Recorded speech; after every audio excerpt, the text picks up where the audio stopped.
અમદાવાદ સહિત વિવિધ શહેરોમાં કાયદો અને વ્યવસ્થા જળવાઈ રહે તે માટે સીસીટીવી કેમેરાનું નેટવર્ક વધુ મજબૂત કરવા સીસીટીવી પબ્લિક સેફટી પ્રોજેક્ટ શરૂ કરવામાં આવ્યો છે, જે અંતર્ગત શહેરમાં જનભાગીદારીથી વધુ સારી ક્વોલિટીના કેમેરા લગાવવાની કામગીરી કરવા સૂચના આપવામાં આવી છે.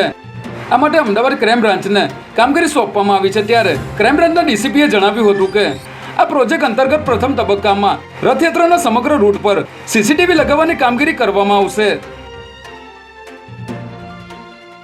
નારોલના સરદાર પટેલ એસ્ટેટમાં આવેલ સ્ટેબિકોન વિટામિન ફાર્મા નામની કંપનીમાં બોઇલર ફાટતા 6 લોકો ઇજાગ્રસ્ત થયા હતા.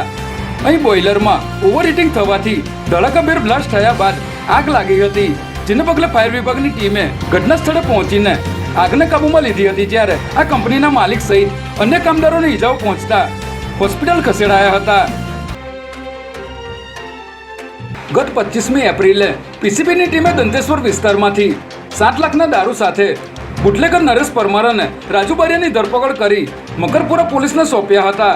જોકે બુટલેગરો જામીન મેળવે ત્યારબાદ સ્થાનિક પોલીસ તેમને ઝડપી પાસા હેઠળ કાર્યવાહી કરતી હોય છે. ત્યારે આ બંને આરોપીઓ ચૂંટણીના દિવસે જામીન મેળવી મકરપુરા પોલીસ પાસામાં તેમને ઝડપે તે પહેલા જ ફરાર થઈ ગયા હતા. ત્યારે આ લાપરવાહી બદલ વડોદરા શહેર પોલીસ કમિશનરે મકરપુરા પીઆઈ અને 2 પોલીસ કર્મીઓને સસ્પેન્ડ કેમ ન કરવા તે અંગે ખુલાસો આપવા નોટિસ પાઠવી હતી.